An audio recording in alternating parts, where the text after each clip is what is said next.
All right, so today I am lining the insides of the drawers for a dresser that I am about finished with. So I'm excited because it's been a process, but I thought it might be helpful just to see the process of how I line drawers. So this is just a peel and stick wallpaper. I got it off of Amazon. I'll include a link for this specific one, but has nice lining on the back for when we cut it. So what I do, some people will like measure the whole inside and then measure it on the paper and cut it, but I like to have a little bit of wiggle room for when I'm putting it in. So I'll overlap it a little bit here and then have it just a little bit outside here, and then I will cut it.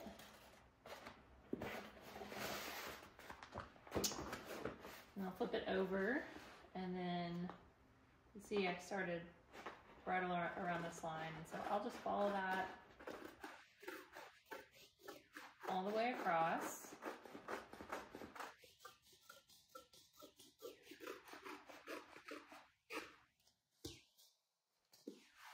So what I like to do is I will just peel off this one edge, and then I like to line it up to the front, because that way I'm not doing any cutting at the front of the drawer, and that will be a nice clean line that you see when you open the drawer. Because sometimes as you cut it can be like a little bit off, but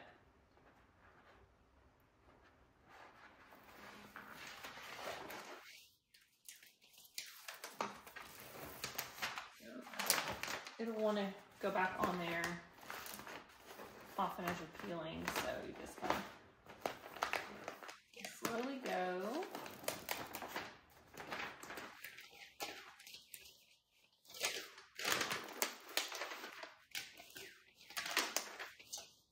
This creased a little bit then when I was peeling it. I know, we'll see how this goes as I put it in, if it smooths out or not. So I'm going to start.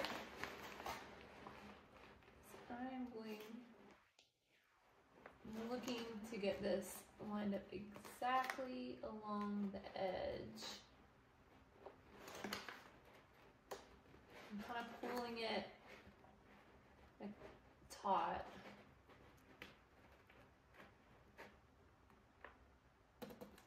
Alright, and then I'm just going to it's not quite right. So just pull it back a little bit. Slowly pull it down.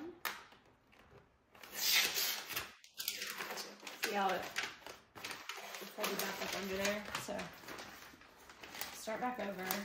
You know what, I'm actually going to flip this around. This will be a little bit easier for me.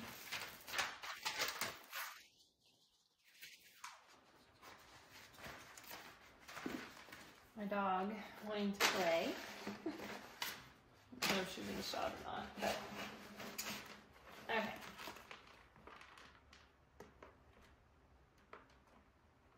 Yeah, that was easier for me to see.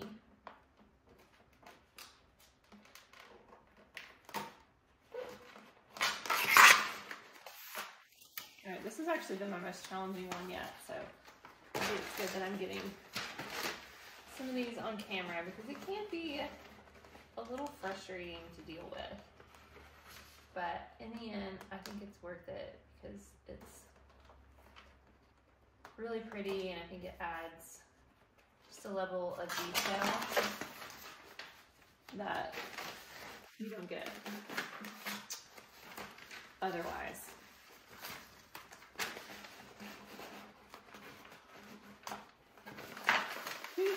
Y'all, like, this is my first time doing it.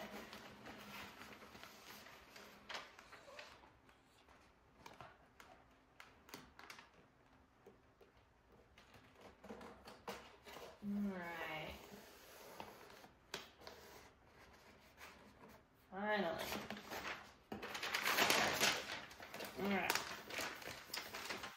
Now I'm gonna peel more of it off. And then I have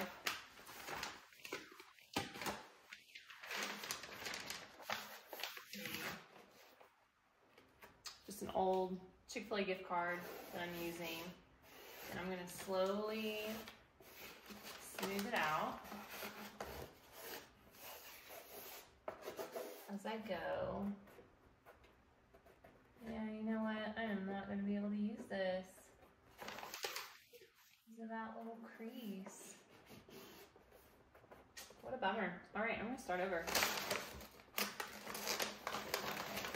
I'll probably still just put the backing back on though, because I don't know, I might have like a smaller drawer sometime that I could use this on. No, I prefer not to waste it if I can avoid it.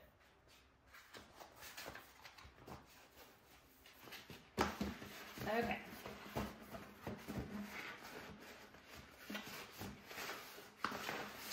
So we'll start again. Have my little bit of overlap.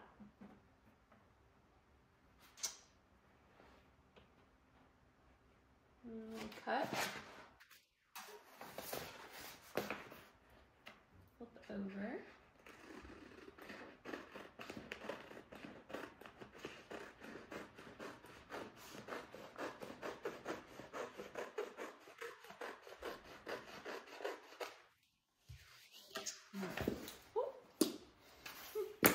Dogs want to be playing while I'm... Oh no, I threw it in the laundry basket. She's not going to be happy.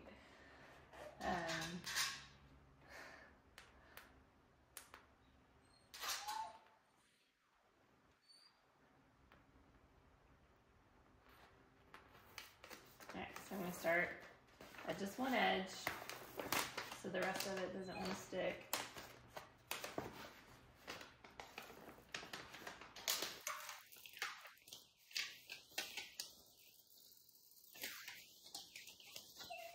Trying to buckle and do it on me again.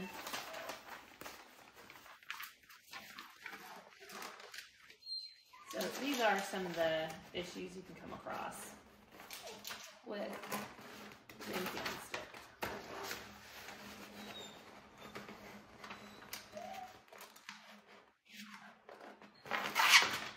Alright, I'm going to peel off a little bit more because it's just wanting to buckle and catch on the edge.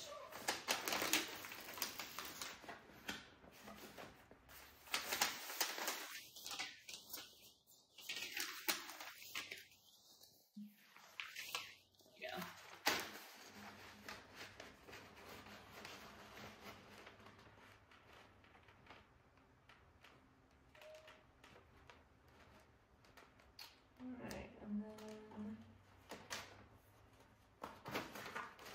just a little bit on me before it caught. But like I said, this is, I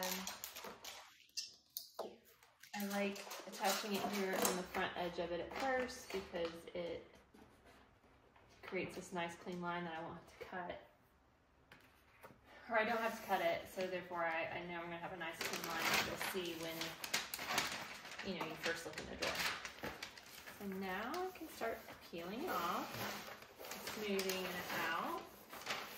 So, I have this little Chick-fil-A gift card, but you could use a credit card. I've seen people use tools, specific tools for this. Like a lady recently had one that one corner or one edge had, it was lined with felt, so it's smoother and you won't possibly snag onto the paper and rip it, but I honestly haven't found a need for that, but each their own. I imagine they're not very expensive. So, gotten it on here pretty good. So one tendency it'll have at the corners is that it will not go quite all the way to the corner. So then if you come in with your knife, it's going to cut shy or, short. And so I go through with this and press pretty well. Now with these kind of corners, you do have to be pretty careful because it's hard to get the paper down completely flat just with having that excess around there. So, that might be one benefit if you did pre-cut it, but I just don't like how, less maneuverability you get if you've cut it to exact size.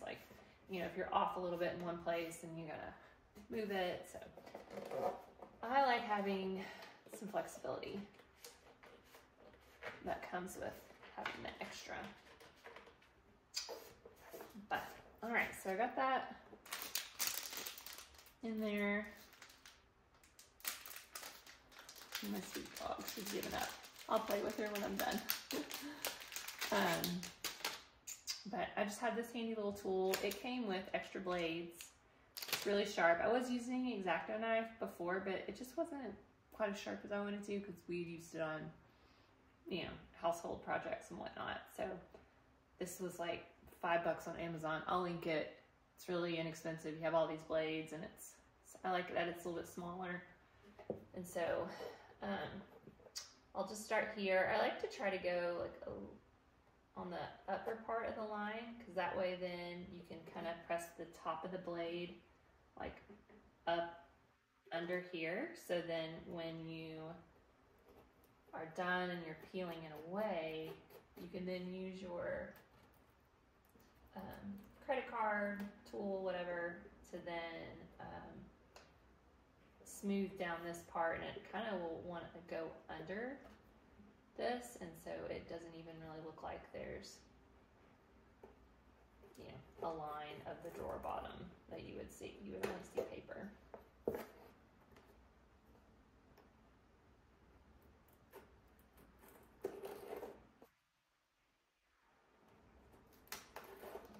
So I'm just kind of doing that as I go along.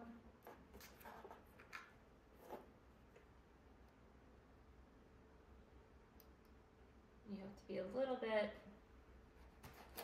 more patient in the corner, because this is where it can want to tear on you and look a little janky. So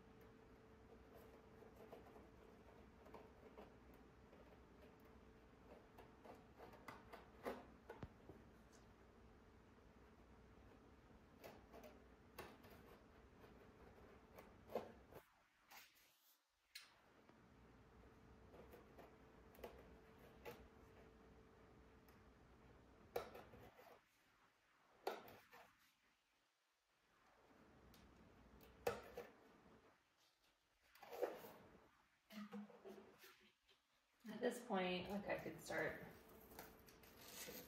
peeling it away to then give me a little bit more space. And I'll twist it so you can see cutting.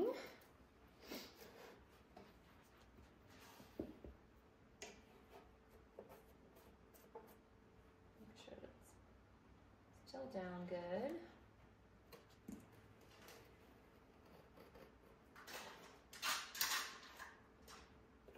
Something there I'm coming up against, so I don't know what that was.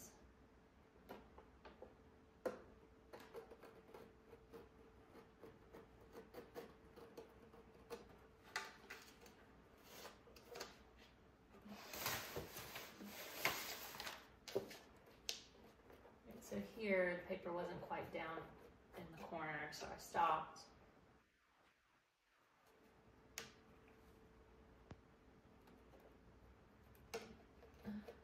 Made sure it was down before I was cutting more. Alright, so I'm going to go slowly just because sometimes you might not get all the corner like you thought. No, but I did. So, oh, but I did not get this last little bit. You just gotta peel carefully, so because if it's still attached and you yank it, it can then tear into it and you have to start all over. So this one's complete, and I'll give you a little close-up of what it looks like all around. But and then you can also just use this to make sure your edges are pushed down nice. I need to correct them a little bit.